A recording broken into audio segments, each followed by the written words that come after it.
If everything is relative, what can be more relative than relations between the sexes? Every week, your host, Jack Kammer, talks with a man or a woman on the podcasts Men Are Talking or Goodwill Toward Men, and aims to deliver at least one idea that will make you think, wow, I never thought of it like that. Today, Jack talks with a man on Men Are Talking. Today on Men Are Talking, we talk with anthropologist Lionel Tiger, a prolific author and the person who, in his 1969 book, Men in Groups, coined the term male bonding. I was especially interested in the premise of another of his books, so I wrote to Professor Tiger and asked if he would like to revisit his 1999 book, The Decline of Males. And he said he would. That's what we do in this episode of Men Are Talking with Lionel Tiger. Hello, Lionel Tiger. Hello, Jack Kammer. Thank you for taking time to be with us today. My pleasure so far. So I want to talk with you about one of your books with an ominous title of The Decline of Males. You've written so many books, and Decline of Males was written so long ago. You published it in 1999. This is now 2021, that I wonder, how well do you remember what you wrote and were thinking and the points you wanted to make in The Decline of Males? Well, I can't say I remember them because they're intrinsic to me. And I don't think I've changed in any significant manner because people don't. And secondly, the argument, I think, if anything, has gotten stronger. And the lack of understanding of human biology has gotten even more dangerous for the proponents of decent social policy. So I can't say that I am self-satisfied with the results of the book. The argument was interesting and acceptable to some people who read it. It did not change the norm of how we think about men in our culture. And I could write another version of it, but I won't.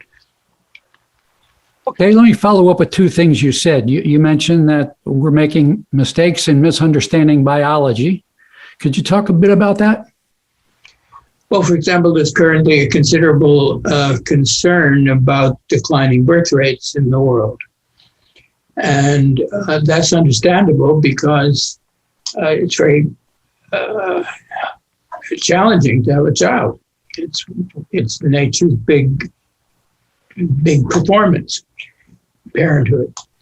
And what we have not realized is that the endless international yammer about males being privileged and males being rapists and all that sort of thing has finally made its way into the brains of males, and they're saying, well, I'm not worth this. Maybe I can't do this. Maybe I shouldn't do this. And so since they're part of creating or not creating a birth rate, that's had an impact.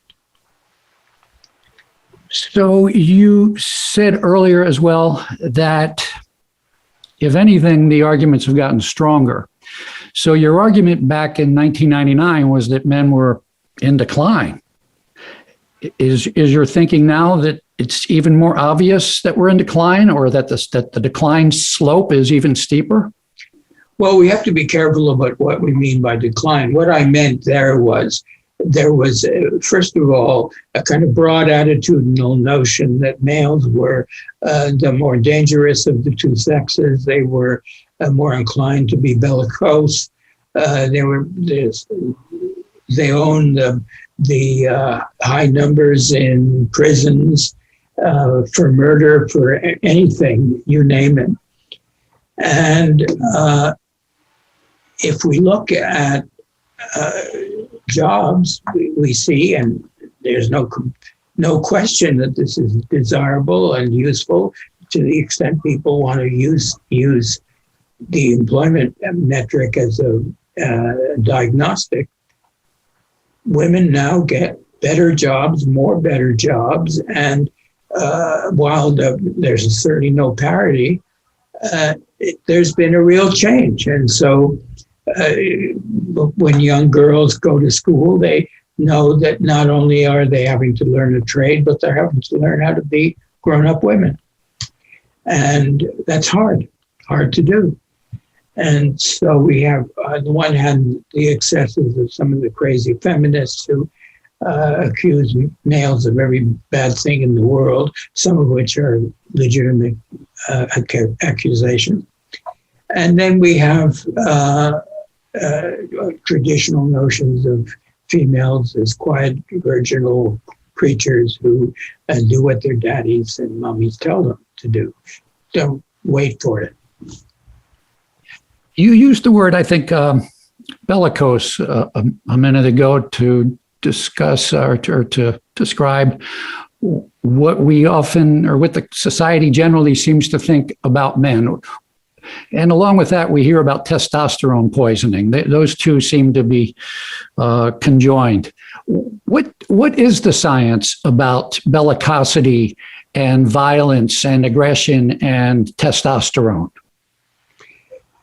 Well, I'm not an endocrinologist, as would be obvious were I to talk very long about this. But it's quite clear that there are serious differences between males and females. Just today, there was a report in the Wall Street Journal about menopause and its impact on female behavior. Every woman goes through menopause, and it's regarded as a pain in the neck or whatever organ you care to mention. And yet it has real consequences for performance in jobs, in athletics, and all kinds of things. So to ignore it and to see it as part of what is commonly called a curse is to acknowledge biology, but not to use it in a functionally healthy and useful manner. And the male testosterone factor is certainly very important in adolescent years. And males are always more difficult to raise in terms of criminal proceedings and crime and so on. They're just more rambunctious, and they tend to be more cantankerous. And they're trying to establish themselves as humans. It's hard to do. When you're a 17-year-old kid, what have you got? Maybe a couple of hours a week with your parents' car, if they have one, and an allowance of some small amount. Plus, you got to do jobs that are really trivial. So you're starting off your adulthood phase with a sense of deficit. And how did I get into this very bad movie? Females have a easier path, somewhat, perhaps. I don't know, never having been female. But there are differences, and we have not acknowledged them. And for example, this is a small case. I talked with a guy I know, a former colleague, who is no longer at Rutgers, but who now worked for the group in Princeton that makes the IQ tests.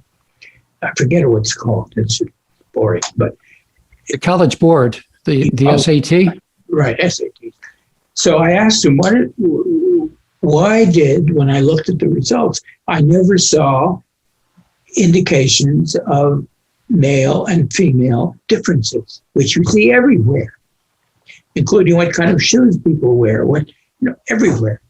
And he says, when there's a question that distinguishes between males and females, we discard it. Great. This is the metric that's operating our educational system. So rather than seeing those differences as being potential advantages to be tapped or harnessed in some way, they are ignored and sort of we're afraid of them? Yes, because it interferes with our statistics and our kind of notion that everyone is the same. Every kid taking a paper and pencil test is exactly the same, be female, male, 10, 20, 40, whatever. And there's a belief in the sacred nature of responses to tests that overwhelms our understanding of responses to life. I wanted to follow up with you also on the idea of men sort of taking to heart all of the bad messages we've been hearing about ourselves over the past 30, 40, 50, 60 years. Could you speak to the idea, this isn't your word, but it's a word I think applies. Does the word morale apply here, and in particular, bad morale, poor morale among men and boys? Well, it might. I don't know. If I look at the growth statistics of success in school, for example, you get an indication there's some morale problem among the young men. If you look at crime rates, you get a sense that there's a morale problem among young men who, in order to feel efficacious or to feel that they're competent, they do something illegal and stupid, really stupid, which by and large girls don't do. They have a different strategy in how to infect themselves, to make themselves grown up, become adequate. And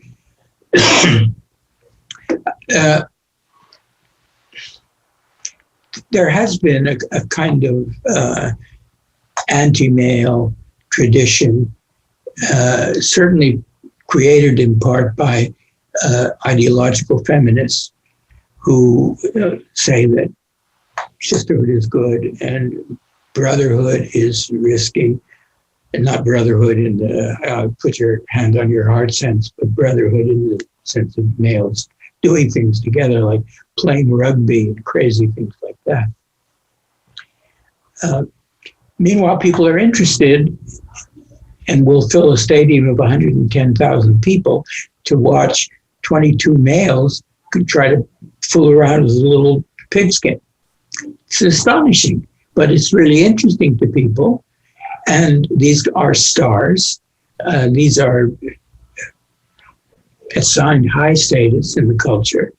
And so there's, on the one hand, a sense that this is to be celebrated and admired and highly paid. And secondly, you got to be careful with these creatures because they're only males. And you have to be careful of what you allow them to do. So we know that males do very poorly in school, and they're relative to females. And we haven't fully come to grasp with that issue, though there's some beginning of an understanding that it's not males' fault that they're born male, and you can't punish them endlessly for that problem of where they got born. And so you have to be more constructive. A lot of that is kind of sentimental and unduly social worky. But we're beginning, possibly enough people are beginning to understand that maleness is a generic factor, like the difference in the height between men and women. You may dislike it, but in general, males are some inches taller than females. And if you're a female, you tend to want to mate with one of the taller ones. And that's how it works. If you just look at wedding pictures, you know that as well as I do, and so does everybody who might be listening or watching or wasting their time. We expect that there to be differences between males and females physiologically, and these have ramifications. Some of them are really stupid. For example, I had a pension plan when I was teaching at Rutgers, which most university people have, from TIA-CREF, which is an insurance company, one of the largest, if not the largest, in the world. And at one point, the government decided to abandon sex-based mortality tables. We know that women live longer than men, maybe 5-6 years on average. The government decided, I don't know why, crazily thought it up, that this is really not fair and that there should be equal mortality tables, which meant, for example, at a university, before this legislation was brought in by which government, I can't remember, if you were a man, when you retired, you got a payment based on your presumed longevity. You got a different one if you were female because you lived 6 years longer or 7 years longer. Well, the government decided this was not fair. Not fair. As a consequence, they abandoned the sex-linked table of mortality and they went to a unisex table, which meant that I'm working in my office and when I retire, I'm going to get less money for my years of retirement than the girl or the woman in the next office, simply because I'm a male statistically. Well, this is a profound unfairness because it means that not only do men on a per annum or on a per retirement basis get less money, they get less life. 7 years, 6 years less life. So TIA decided to do a study of this because they knew it was wrong. And they tested their constituency by looking at women who worked, deans, research scientists, full teachers, and so on, compared them with a sample of women who didn't do anything in the labor force. They were moms and wives and whatever. Guess which group lived longer? The working group. Because they were having fun. They were in the game. They were doing things. But that rule still exists in our economic life. One of the great inequalities of our time. Unrecognized, unheralded, except for us. Well, it was certainly recognized by male professors, many of whom were recipients of pensions through TIAA-CREF. Did the male professors register any kind of protest? Zero complaint. They don't understand it. They can't imagine how anyone could be quite so daft. And yet, and there's no mechanism to do it. This is, after all, your pension. And if you interfere with it, you'll end up a pauper on the street. And no, there's been no complaint about it. And it's nuts. If there were a similar injustice going the other direction, do you think that women would just say, well, nothing we can do about it? Well, but about pay scales, where men in various jobs will get more money than women. Women have been saying something about it, which is make this equal, and it's working. It's working. I cite the case of TIA-CREF and the government unisex tables of mortality because it's so obvious and so extensive. And it's been going on now for 30, 40, 50 years ago. We'll go on another 50 years. Well, so this brings to mind a passage in your book. It's pretty close to the end. I think it's actually part of the conclusion that I was pretty surprised by. You are the person who, in another book, coined the phrase male bonding. Yes. Guilty. Go ahead. Guilty. Okay. Well, it's certainly been a useful concept. So what's the opposite of guilty? Commendable, wonderful. In The Decline of Males, you wrote, and this is what surprised me, men in groups. Oh, it was in the book, Men in Groups, that you coined the phrase male bonding. You said, men in groups do not appear to perceive themselves as men in a group. And that was sort of astounding to me. I don't challenge that it's correct, but it's a book about men in groups, coining the phrase male bonding, would seem to suggest that there's an idea that men think of themselves as in a group. Can you do you understand my perplexion here? Yes, and correctly perplexed, because does the circle know it's round? It's so intrinsic to our lives, our gender, that it becomes a kind of fantasy life to think, well, what if I were half male or half female? People have thought that and tried it. Some of them do surgery in order to achieve these mixed messages. But basically, guys in a group just think that they're guys in a group. And furthermore, theirs is a very good group. You know, it's the Lions or the Packers or the whatever. And they wear uniforms even. Girls don't do this quite so eagerly. But you give a guy a group, he gets, soon enough, there's a T-shirt. And the fact is that guys enjoy this. They enjoy the bonding, the interaction. They like going to the bars and drinking with other guys. It's different than going drinking in a bar with a female. Very different. And this has been part of the way societies have operated forever. Now it's very much challenged. And if you indulge in male bonding, you're primitive and you're throwback and antediluvian.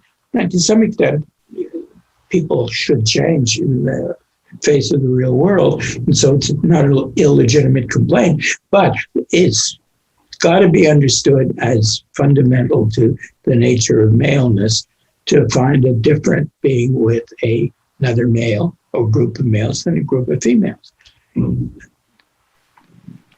It's very, very challenging for males to know how to deal in a thoughtful, fair, and effective manner with females.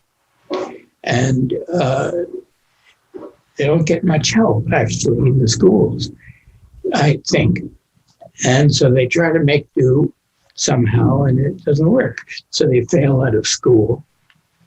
For example, I was teaching a class at Rutgers on sex roles and social structure, the usual stuff. And I noticed that at Rutgers, which is a partly blue-collar university, there were a lot of guys in the class, and they'd be very interested because I was talking about things that interested them, sex and reproduction and all of that. I also noticed that towards the end of the semester, they were no longer there. They just quit. They just didn't think somehow this was going to animate them or help them. Girls, on the other hand, stayed, and they did better at school. They do better in schools in general, females. And then I realized from class discussion and talking to some of them that one of the factors of their lives was that their mothers had been divorced and that they had to raise their kids on their home or on their own, or with a second marriage. And I think what the females realized, which for me was a very important insight, that the women knew they were studying for two, for themselves and for their babies, because that's what their mothers did. New Jersey's not a particularly randy state. It's like most others. And there are a lot of unmarried or married but single, essentially, mothers raising their kids. And these girls looked around and they said, well, I better learn how to do this. And since I was doing a course on sex roles, they thought it's worth the time. Maybe. Guys, what is this? What? Sex roles. What who needs it? And what do I learn anyway? And the girls don't like me and they abuse me, but they tell me I'm a male chauvinist pig or what have you. And so I'll go and drink some beer with the buddies. By the Follow way, up. Go ahead. the buddies, one of the most successful advertising slogans is "This Bud's for you." Yeah. It's all about buddies. Yeah. Yeah. Sorry. No, that's quite all right. You continued this passage about men in groups do not appear to perceive themselves as men in a group with these sentences. They do not define themselves as members of an assembly with a collective interest. To the extent that they are conscious at all of any problems they face, men seem to assume these will be solved in the traditional public way. Their fantasy is all they have to do is behave in reasonably civil, even gentlemanly ways. Everything will turn out peaceably and well. But they are enduring illusion and self-deception. In truth, they just don't get it and don't get what they're about not to have. Does that help explain partially why there really is not much of a men's movement? That's not a bad passage I wrote, actually. It was a little intrepid and maybe slightly goes beyond the available evidence, but yes, I mean, there is a men's movement. I know some people are trying very hard. I'll give you an example. Joe Biden, new president, has appointed as many females as any president in history, doubled. Okay. I don't know about the statistics, but it's obvious. And he wants to set up a council on gender policy. On gender. There is a White House Council on Gender. Okay? Is there a man in that group? No, there's not. There isn't. And people have been struggling to tell the White House this is crazy. It's simply indecent public policy. Makes no difference. And so there had been a group in the Obama administration that had connections to the White House. It's kept its jobs, it's kept its important access, and it's not let in any men. And it's also not paying any attention to male gender policy issues. No, because that's not the constituency of the people that are doing the job. You know who pays attention to male policy issues? The police, social workers, psychiatrists. So this is just a measure of the disconnect between well-meaning efforts to have an egalitarian socio-sexual system and the current pressure against acknowledging what men are and need. They are, after all, relatives of some of us, and they pay tax and et cetera, and they make most of the trouble legally. So given the trajectory, the downward trajectory that men are on, how well do you think we're doing as a society in trying to achieve this idea of fairness and equality between the sexes? Well, I have a relative who works in the banking business, and he's got a good job, which he knows how to do very well, which is why he's got it. But he sees women getting jobs like his who are just not good at it. And they're getting the same big bucks, but because they're women, they have an advantage. And now they may turn out to be better than my son in the job. I can't estimate that.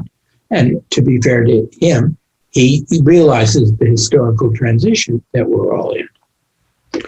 but it's not fair. It's really not fair. And you do not assume that guys don't notice. They notice very carefully.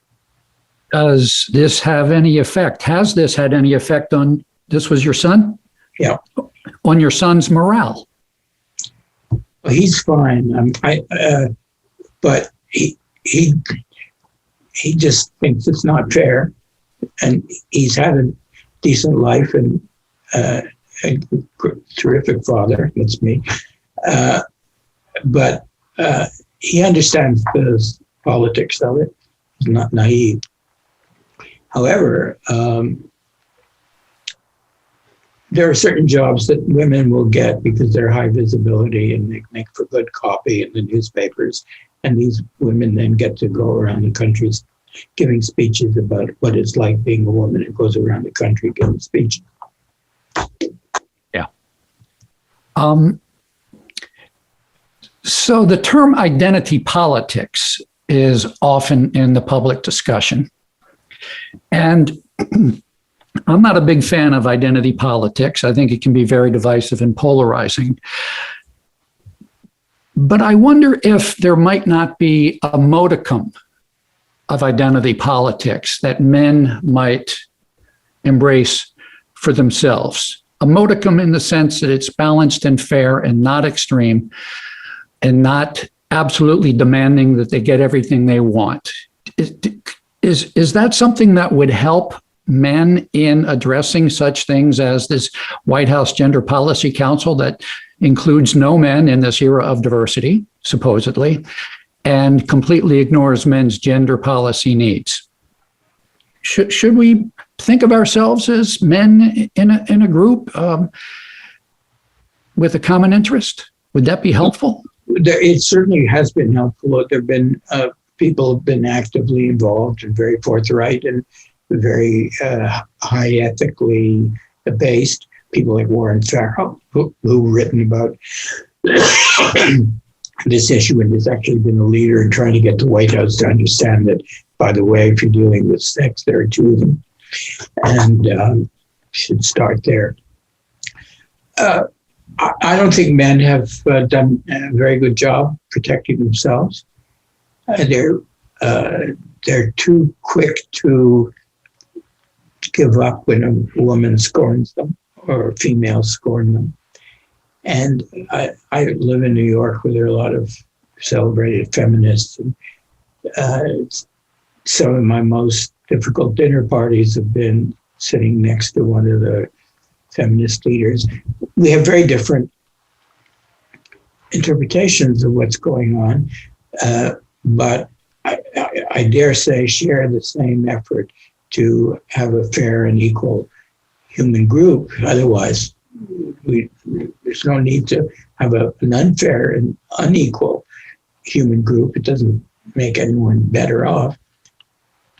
But I think men have not done very well.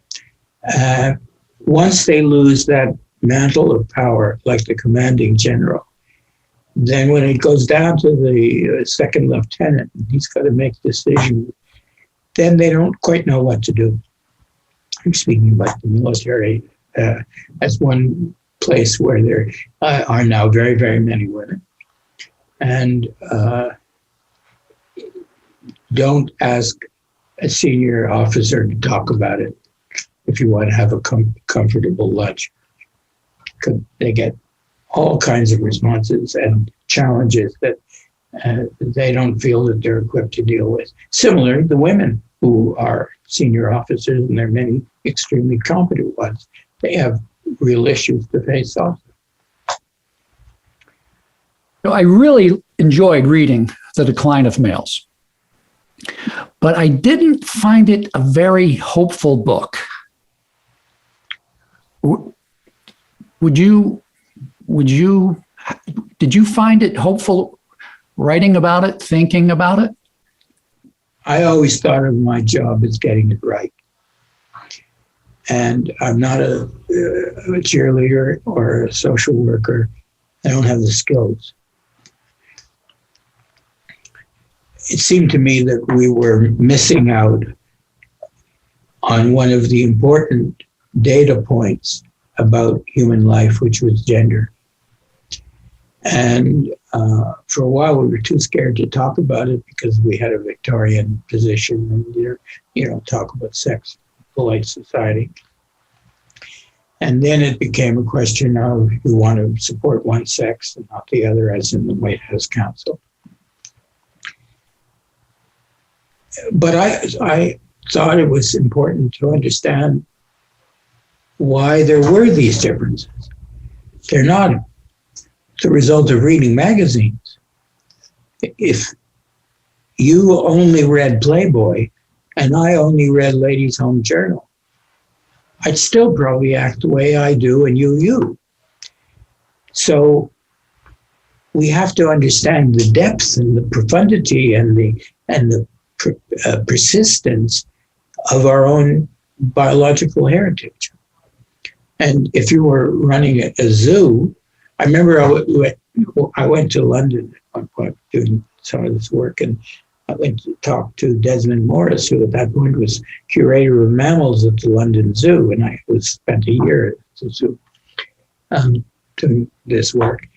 And when I told him I was interested in male behavior, he immediately said, we're having a problem in Puerto Rico with a primate colony we've established there. And what we don't understand is the death rate among the males. They're killing each other. We just don't understand it. Well, being a good biologist, he understood first that it was males he were talking about, not primates in general. It's just males. And then they set about trying to change the conditions of life in that island for the primates. I don't even know how it worked out, but I was glad to be working with Desmond and at the London Zoo at that point, because at least he understood that primate males are different from primate females. Sorry, that's how it is. And you got to start with that. And we're coming to understand that in part in our own society with humans, but we're not doing it very enthusiastically or with a welcoming smile. It's a bit of a frown and a grimace about, oh, why do I have to deal with this? Can't everybody be, I don't know, but better? Do you have any thoughts about how we can reverse? And I'm assuming you would like to reverse. You think the decline of males is not a good thing. Do you have any, which I hope is a correct assumption, I think it is. Correct me if I'm wrong. Do you have any thoughts about how to reverse this decline?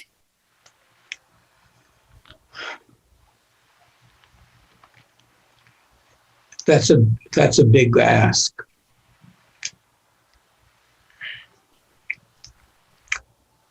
The medical profession has tried to deal with alcoholism and drug use, not very effectively, but they understand that males are more reckless and bouncy and have to treat them differently than females, who also can be reckless and bouncy and get rather quickly addicted to drugs and to the communities in which they can acquire drugs.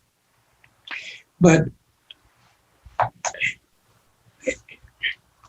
I'm not optimistic simply because I think it's not an occasion for public optimism. This is it requires a set of private decisions and the enlargement of private sympathies, and importantly, the enlargement of understanding of basic human biology.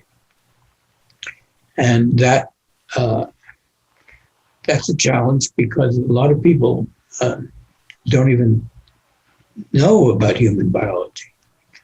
And they don't want to know about it. The religions don't want to know about it. And they're still quite critical to human life.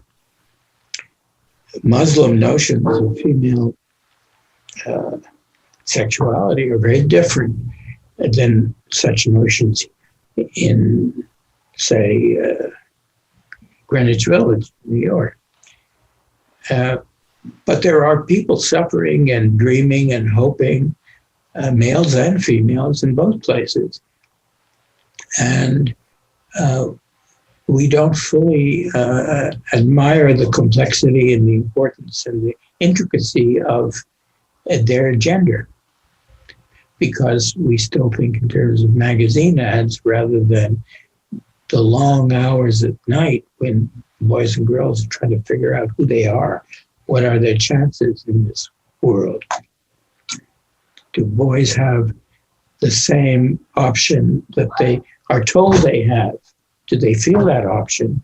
Or is this yet another more difficult hurdle they have to jump over to get over the difficulty of just being a person?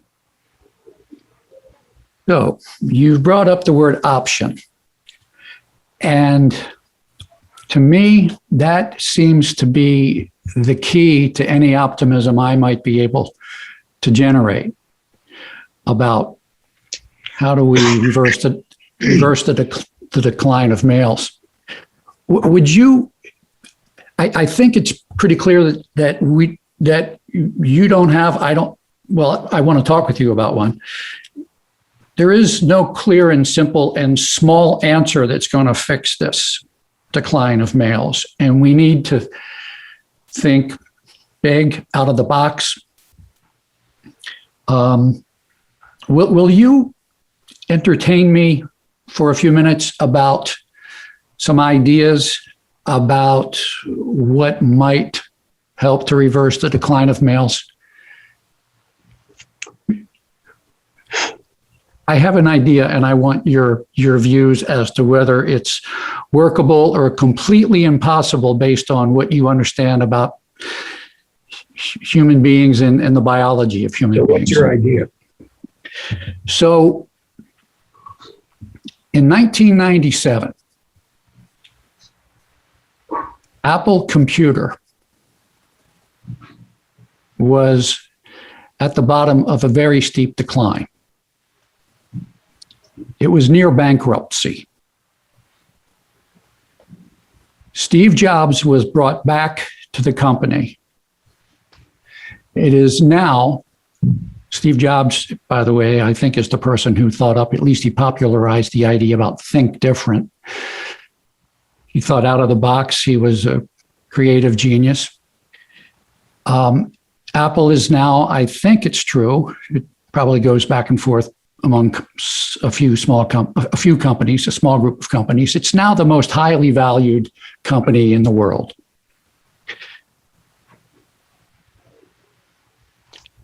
How did they turn it around? Well, they sort of remade themselves. They recreated themselves. Steve Jobs introduced the idea of music and media and fun and color and entertainment to the world of computers and computing. Interestingly enough, also in 1997, his main rival was Microsoft. And when he was brought back to the company, Apple in 1997, one of the first things he did was to strike a deal where Microsoft invested $150 million in Apple. Microsoft was afraid of antitrust problems. If Apple didn't exist, the Justice Department would focus on Microsoft as being the 8,000-pound gorilla. So Microsoft realized we need some sort of loyal opposition. To me, the situation is analogous to men are like Apple, steep decline. Women are like Microsoft, dominating the market for discussion of gender issues, dominating the discussion about options, the options that women have not had that they want to get into the previously male domain of careers in business and academia and science and politics and government. What we need today, what men need today, is to think about the options that we want. And in your book, you wrote this, page 127, the sources of social value, this was in 1999, the sources of social value and self-esteem are increasingly fed by work and other activities in the public and economic sectors, not in the swirls of private affiliation.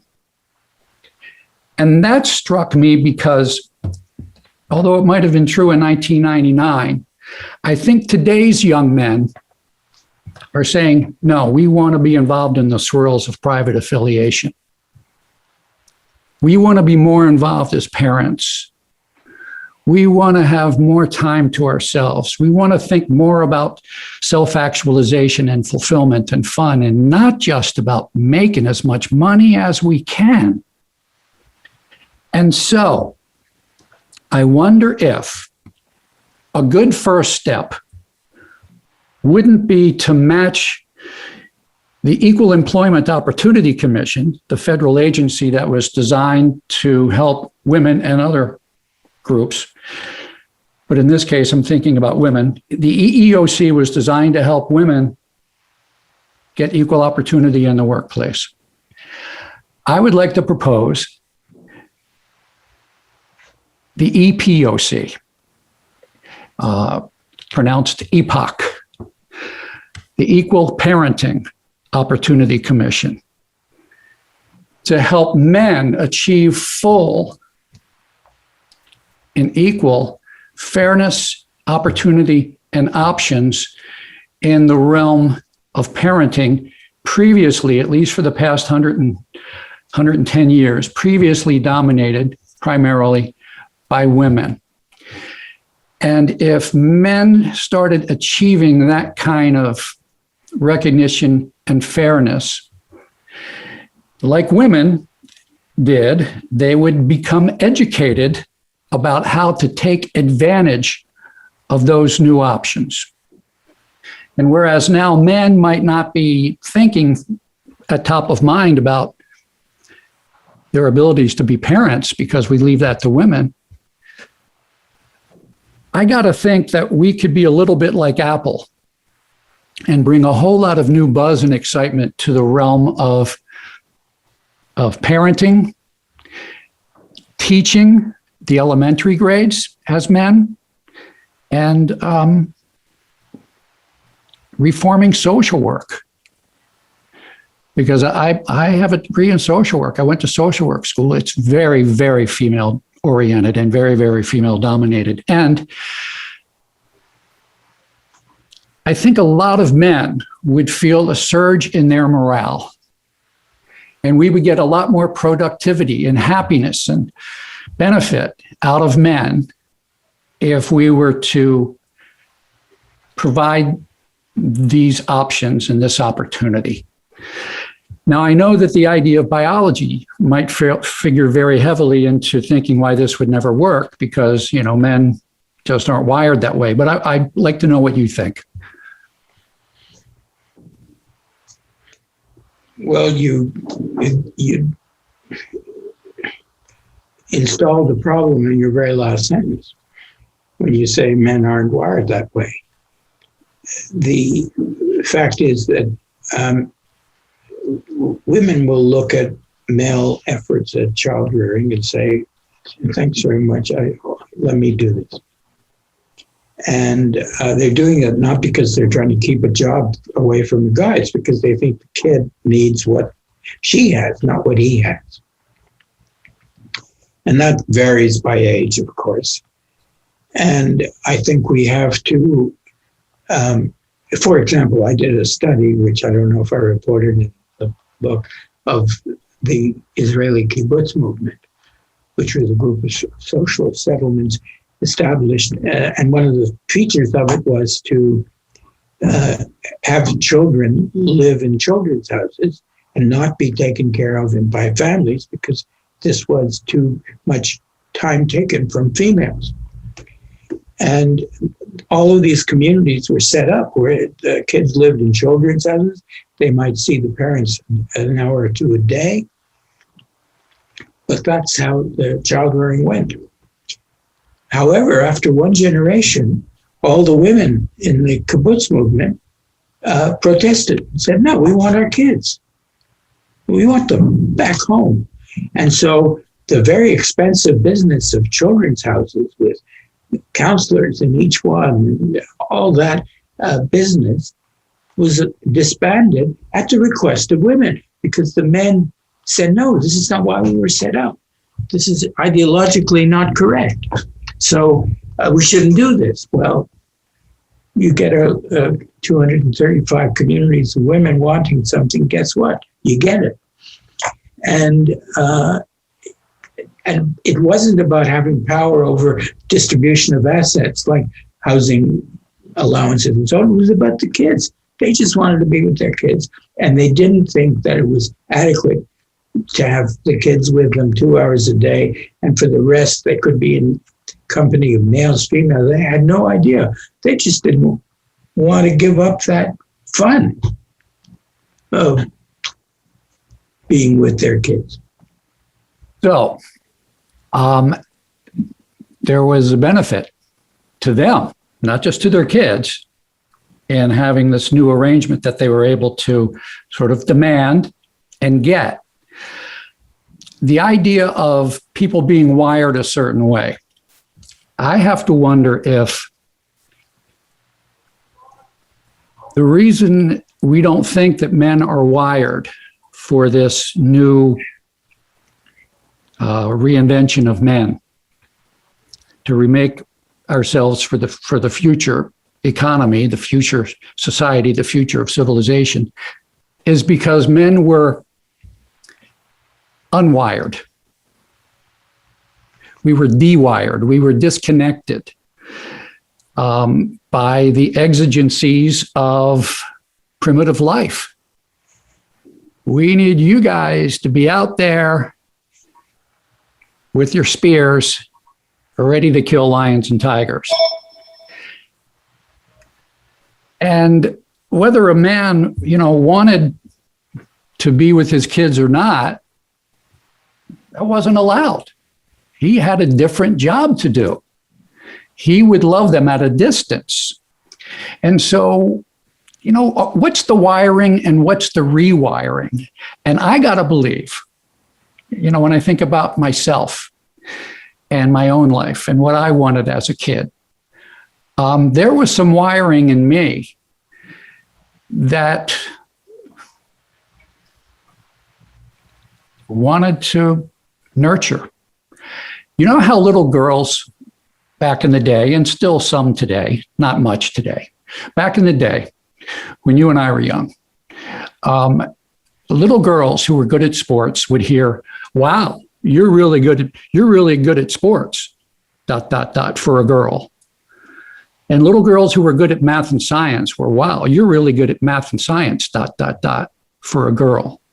What I used to hear was, wow, you're really good with babies, ... for a boy. And I think the younger generation of men is, I don't know if they're forming a group around this, but there certainly is a change in the culture that I think we would be wise to encourage, to investigate whether what we're talking about is rewiring men for something that never existed, or to just reconnect what was disconnected. Because we saw that women did a pretty good job of addressing some of the failings, some of the dysfunctions and bad aspects of corporate life. Women introduced the idea of collaboration and work-life balance and, looking for the win-win. a female style helped what had previously been male. I got to believe that a male style of parenting could be very beneficial for our communities that are most beleaguered, because I don't think it's coincidence that the communities that are most beleaguered and least civilized, maybe we could say, with all of the violence and mayhem, that the communities that are most beleaguered are the ones with the least amount of male parenting. And so revitalizing and restoring respect and the adoption of male parenting as a valuable social force could be really good. I think it could be really good in teaching kids, especially little boys, and as I mentioned, social work. So, that's my big grand hope, to possibly reverse the decline of males, which doesn't do anybody any good. Well, it's both an admirable and a practical point of view. Certainly, there are changes that have occurred which require a different arrangement. That is, if you have relatively small families and high female employment, then you're going to need somebody to take care of kids when the females are working. But there's always, I think, going to be a tendency. For example, if you were to look at a primate community, and you go into Puerto Rico where there's a colony there, anywhere, what you end up seeing is the females and young sitting in the middle of the group, and then grooming and talking and doing whatever they're doing. And the couple of dominant males at the side of that, but just watching. And then all the younger males scampering around, just killing visitors and trying to make trouble and doing whatever they're doing. But nobody planned this. It just is how it works. And we're possibly moving to a healthier position where it's no longer ridiculous for a guy to say, well, I'm going to play softball with the guys tonight. And people around that guy will say, well, that's good. You're a healthy person. You're playing sport. Fine. And I think that's achieved a higher level of acceptability in the community. Females are still, quite understandably, being mammals, reluctant to give up any control over their offspring. Well, yes, just as men were reluctant to give up control over their corporations. Or their females, if they were in a polygamous situation. Sure, nobody likes losing anything. Yeah, and so we have the opportunity for a win-win, because women are pretty stressed out trying to have it all by themselves, being super achievers in the corporate world or in their careers, and also being super achievers in raising their kids. The perfect example to me of the need for women to be accepting of the male style of parenting, just like we needed men to be more open to the female style of corporate management, is in the phenomenon of roughhousing with kids. I think the science is pretty good that roughhousing with kids, typically done by fathers, is very good for kids. And the typical scenario is the woman saying, oh my God, what are you doing? Stop, don't do that. Oh no, it's not safe. Ay, ay, ay. But we still have in our culture a recognition that no, this is good. And men are really good at doing this. And that's just a small example, I think, of the differences in style that men could contribute to the not terribly optimized parenting we see in our society right now. You know, men's style of parenting involves, you know, consequences and conditional love. You know, you want me to love you? Well, then you got to do these things. And if you don't do these things, you know, I'm going to be a little unhappy with you. And I'm not going to tell you how wonderful you are and how great you are. You know, shape up.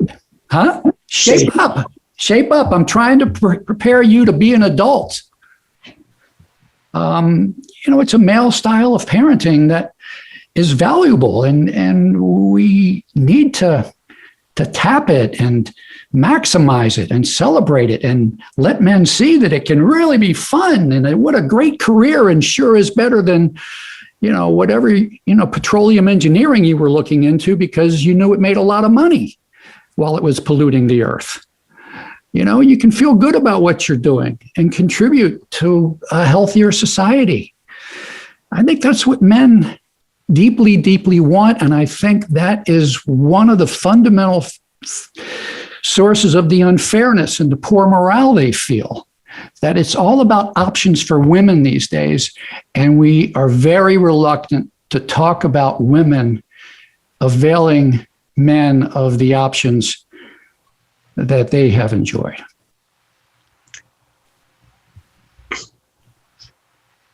Good luck with trying to change it. It's now institutionalized, and so if you look at, and again, the appointments that Biden has made, invariably females, if possible, some member of a minority group diagnosed as and identified as such, looking at these kinds of appointments as ways of redressing obvious inequalities that come from history, but some come from choice. And I think guys are now about to get fed up with all this, and we'll see in the election whether the guys that tried to storm the Congress are going to accept the notion that you should have a female running the place, but it's a lot better. Maybe it would be a lot better, but we don't like it. Anyway, these are clearly vexing issues, and they're central, and they don't get talked about candidly often enough. So I'm glad we're able to do that. Yes. So you are an expert on the concept of male bonding and men in groups. And we know that men in groups have been able to achieve some pretty significant things, like, one side lost, one side won. American men in groups won, and British and French and others, Canadians, Australians, won World War II. Given that men in groups can do really good things, and that men in groups have overcome some very significant hurdles and achieved some great advances, do you have any thoughts about how to approach men and tap into their desire for male bonding and make them feel comfortable and even happy and proud about getting together as men to do something really good for the whole, the whole world, maybe? Well, you can start with the Little League, and where we have an opportunity to play a role constructively in dealing with kids, presumably the male leagues and female leagues. That difference still is chronic.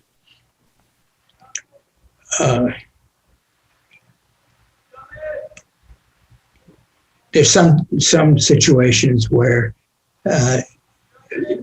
in sports where you just can't You might get an occasional female who's a good pitcher or hitter or even quarterback, but don't count on it because the differences physiologically are so severe and salient and unknown that you can't predict it. And you will end up getting male-female differences, as in tennis, where you had the French Open. There's a real difference between how the males conclude a contest and the females do. They're both pretty damn good players. You don't want to get into the wrong category. If you're male, you wouldn't play in the female group. It's just not acceptable to everybody. But your point about getting males more directly identified with and involved in family life, the intimate family life, it's obviously happening without any legislation. But it's informal, and I don't think we know about divorce rates and whether there are many cases of females divorcing men, not because they're treating them, the females, badly, because they're treating children badly. That may be a different kind of category of family disruption. But I think off your message here, because you pose a very serious, obviously serious question. And we're beginning to wonder, it will take another 5-10 years, what is the reason for the declining birth rate? The Chinese, who had this crazy one-child policy for decades, which were draconian measures that could result in people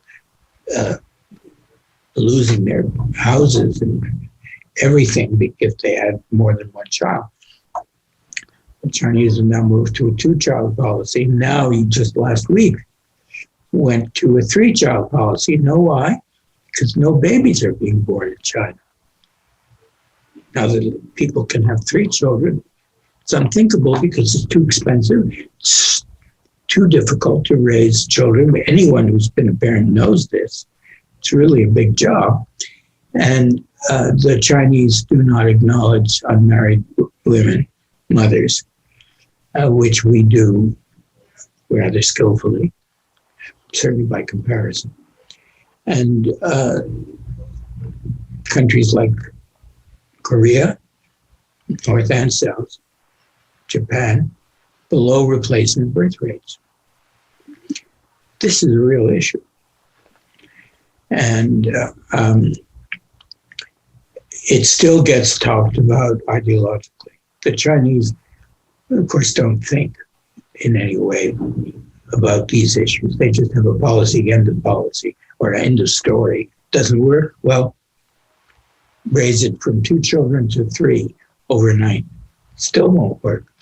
But they don't want to understand that because they don't have a mechanism for a genuine self-renewal, genuine self-analysis. And they're run by this self-righteous dictator who won't let people do things that they're doing anyway, which is not having children. But he wants to bother them. But it's a separate issue, but it's not unlikely to be, not likely that it won't be the common pattern elsewhere. I can't imagine the U.S. having a pronatal policy. I think people just do what they want here. And that's what happens. Very good. Well, Lionel, thank you so much for your time. It's been a real pleasure talking to you. Do you have another book in mind? Actually not. it's not a great time for book publishing. And I know I've done 8 or 9 books and enough already. I'm interested in the effect of the pill on behavior, on male behavior. And I would like to do something about that, but the data are uncertain, and I'm not comfortable yet with making any announcements on this issue, and I'm not sure the world needs any. But if the research is forthcoming, maybe that would be the topic of your next book? It could be. It could be. Okay. Very good. But, once you move from a too many babies situation to not enough, then you really want to look at why they're not enough. So maybe I'll ask one last question. What would you consider including the possibility, or maybe it would only be just a thought experiment on your part? How would things be if there were a reliable, safe, and effective contraception that was deployed and used by men for themselves? Well and good, but I don't think females would trust that principle. One of the failures in having a male pill is, you look at the female, she's thinking, how do I know? The great thing about the condom is it's highly visible. Yeah, to the woman. On the other hand, how does the man know that the woman really is taking the pill when she says she is?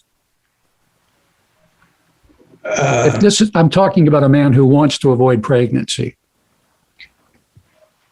Well, the skillful choice is to have no sex at all.